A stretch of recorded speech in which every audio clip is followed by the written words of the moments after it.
Choose popularity. Choose likes and thumbs up. Choose hashtags. Choose icons on Instagram. Choose buying a better camera. Choose filters and then some more filters. Choose the sharpest Zeiss lens. Choose top 10 tips videos. Choose the lowest common denominator. Choose popularity. But why would I choose to do a thing like that? I choose not to choose popularity. Choose photography. Choose talking about your feelings. Choose luminosity. Choose contrast. Choose atmosphere. Choose emotions. Choose moods and meaning. Choose personal development. Choose a unique voice. Choose you. Choose life. Choose expressive photography. So what was that rant all about? Well, basically I'm paying tribute to a friend of mine from school, Ewan McGregor, and when he made that movie, it was just out of drama school and it was a huge statement. But what the brilliance of that incredible film was it challenged the status quo of everyday life. You know, choosing fixed rate mortgages, choosing three-piece suites and a range of fabrics, all of that stuff that he goes on about. And it became such an icon because people started questioning, well, you know, maybe there is more to life. And obviously it's not about getting into drugs and all of those types of things. But the reason I've done this introduction is I want us to challenge the norm. I want us to look at our photography. I want us to look at other people's photography. I want us to look inward and understand why we make photographs, why we love the landscape, why we want to be out there pointing our cameras at things and articulating with passion something deep inside that maybe we don't have the words to express, but we can be passionate about it, and the photograph can be our voice. So you know, I don't want to upset anybody if I've categorized any of the things. It was really just looking at the contemporary photography scene and asking ourselves, let's challenge it. And I want to choose expressive photography. I want expressive photography to be something that people can get on board with and realize that their unique voice is valid in all of this noise that goes on in the photography world these days. So this is just a wee introduction to this week's video. I'm going to stop ranting now. We're going to go out into the landscape in the snow and make some photographs, and hopefully you will get this whole expressive photography thing. Through the camera here, I'm looking at a couple of old friends, which are a couple of old bleached trees that I've photographed a few times now and have appeared in a couple of our more recent videos before Christmas and just in the new year there. Now, these trees really stand out amongst these birches, and we've been waiting and waiting and waiting for some snow because we really thought it would be so incongruous to have the bleached trees, the birch, and then the snow coming down as well. So that's what we're doing. We have come out from the house. We're only a very short distance away, and the snow is easing now a little bit. It was really, really strong, as you can see from the film here. And actually, as it gets easier, the snow, the shot's actually getting a little bit better. I'm dropping it, as is my norm, into a 4x5 vertical, and it's a really straightforward shot, really, because it's really just a case of getting the shutter speed right. Because now the snow is kind of flaking down. It's a little bit easier. When it was really coming down, fast shutter speeds were just total chaos. It was freezing all the flakes, and I got down to about a quarter of a second when it was sort of medium snow, and I'm at an eighth of a second now. And it's kind of just flaking about now, but it just goes to show how an element or how a subject can change as the conditions change. Going back to places on different lighting conditions, whether it's foggy or bright sunlight, trying different things. You know, I could come and shoot these trees every day and they'd be different somehow. So yeah, that's what we're doing in this video. So this is the first photograph that I made at that first scene there, and as you can see, it's the same trees that I photographed a number of times. And like I said while we were filming there, to go back to the same place again and again and again and experience it in different conditions and different light and different seasons and all of this type of thing, it can be really rewarding because you do build up a relationship with the subjects to a certain extent.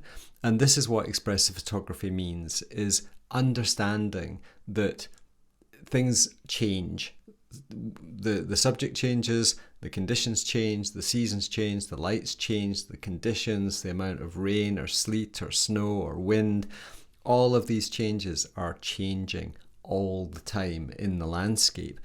And it was nice to go back to this place. And this is probably as close to a pre-visualized photograph that I've taken in years and years, because I was waiting for the snow. And I think it adds an element, it adds that sense of movement. And I think it works on the metaphor that we established at the end of last year, which is this sort of isolation and this stark isolation. But I think this throws in a sense of impermanence. This feels a far more dynamic and vulnerable photograph, I think, than the first one did, or the first couple did, that I've been to at this place before. So expressive photography is about, first of all, conveying an emotion, conveying a metaphor, conveying a mood and a sense of something beyond just mere reportage, not just recording what it looked like. I want to try and express a little bit more than that. Choose expressive photography. So we've actually started to drive nearer to our house, and this is an area we know really well. We've photographed in here before, and there's some amazing old oak trees, and they're all covered in the snow here, and we've had about 4 centimetres or more of snow. Now, when we jumped out of the car, there was some really beautiful light over to this side, behind this sort of composition behind me, and it was so dynamic for a moment there. We had that beautiful light, we had warm light, we had nice clouds, and there was a composition there. And I might have just got a little bit of it at the end there with one shot there. But what's happened now is the clouds are coming in, there's pulses of snow showers coming through from the west now, and it's gone very, very flat. So it just goes to show, just for that sort of dynamic light style of landscape photography, without it you've got nothing. And this is why I think expressive photography for me is expanding into this great big spectrum of diversity.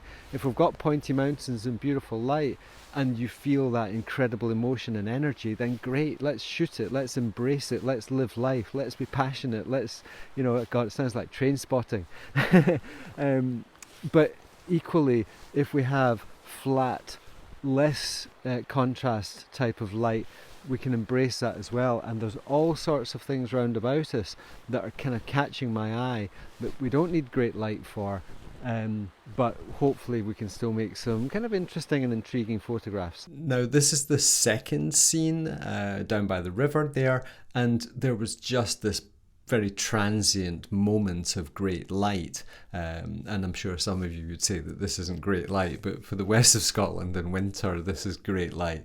There was some definite warmth there, and it already started to cloud in a little bit by here. But what I've tried to do in this photograph is to create a sense of unity where the snowy oak trees blend in nicely with the snowy birch trees, the bracken and the old dried up foreground there with a lot of snow on it. So there's some sort of tonal consistency in terms of all the snow everywhere, but that warm light off on the left hand side is adding a warmth to it that wasn't felt, I suppose. It was a lot colder than that, but I kind of like it. It's a nice photograph. I think it's kind of calming in a strange way. I've kept the contrast in the trees quite high here to give them strength and a sense of purpose. And this is what contrast is. It's not just a slider in Lightroom. Contrast isn't just a technical thing, it's an emotional thing. and I bang on about it all the time. Luminosity and contrast ebook, the color of meaning ebook, the new expressive photography, expressive landscape photography ebook. I'm always talking about the emotional consequence of contrast and colour and all the ways that these things fit into the frame.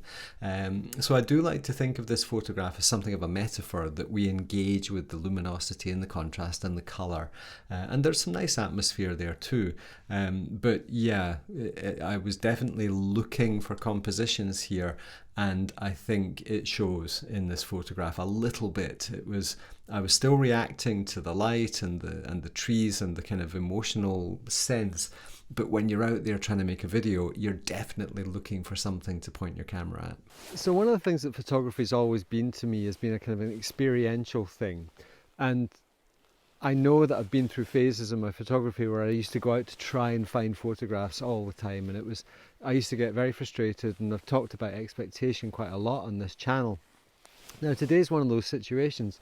We don't get tons of snow here on the West Coast. This is the first real significant dump we've had in 2 months, and it probably isn't going to last past Wednesday coming. So there's always an expectation that when it does dump it down, we want to deliver something special in our home area. We're literally 5 minutes from our house here. And I always fail. I always fail to deliver this when I go out with this expectation of performing, especially when the cameras are rolling and it's like, oh my God, I've got to find something amazing and stuff like that. And what happened was, at that last place we were in with the river and all the trees, it was so chaotic and so claustrophobic. I was trying to find photographs. I was looking and looking and looking for wide-angled scenes to show the place to you. And I kept getting drawn again and again and again to the red rocks underneath the river, which I've photographed before. So what we've done is we came over to this area, and just after we arrived, it dumped it down with snow again. So we've been filming and all these beautiful oak trees round about us, and then there's the birch and the pine over the other side of the glen here. And it is so beautiful. And I very quickly slipped into my default way of photographing things, which is to notice first and then point my camera. It's almost as if looking through the viewfinder isolates the world into a bit of it that works for me. Because all around me there's lots of things going on, and it's all quite chaotic, and if you try and show all at the same time, you know, you've got busy foregrounds and grey skies and flat horizons and things like that, so there's not a lot of dynamics in it. But with this guy with the 400mm cranked all the way up to 400, zooming in on just these little bits of the landscape again, and what I want to do on the channel from now on is show that the same principles apply to small scenes as to big scenes. It's just somewhat harder in big scenes to rationalize the landscape, and I think that's why a lot of the iconic locations have become iconic, is that just everything works. Pointy mountains, great foregrounds, leading lines, relationships that exist natively. So in this type of environment I can lose myself, and this is where I get the true therapeutic benefits. But at the same time, I'm trying to bring dynamics into the scene. I'm trying to bring angles and geometry and luminosity and contrast. There's not a lot of colour here today. It's very monochromatic, but there's lots and lots of atmosphere. Now, this final photograph is much more intuitively me, I suppose. We'd moved up, as you can see in the film there, to an area very close to the house, and it's an area I know very, very well. And it was beautiful to just see how ethereal the snow had made this hillside that I photographed quite a lot. This is right across the glen from where I was stood. It's more or less 400mm. It's a tiny slice of a hillside. But the way the light was interacting with the snow and the luminosity it was very translucent. It was very, translucent. It was a glowing sense. The sun was going down, but there was some nice light. It was very soft, very atmospheric. And I processed this in such a way as to highlight contrast and luminosity and very delicate shifts in colour. I've worked this one in the lab colour space, and I've added quite a lot of contrast, or certainly enhanced the contrast to bring out those subtle differences in tone. When it snows like this, it's very common for everything to get very samey, very flat, very black and white. There was delicate colour in this scene. The larch trees there, you could just make out the yellow of the dead needles shining through the snow, and I wanted to try and highlight that. And there's a tiny little bit of magenta also in the birch buds there as well. And then the greener fir trees obviously are evergreen, and they tend to stay the same the whole year round. But I like this photograph, and in many ways I like all three photographs. I think for a day out and never being more than a few miles from home, they do somehow represent that day for me. But in terms of an expressive photography point of view, each one is just a moment in time. It's just a little snapshot in time. And they have to represent more than just that.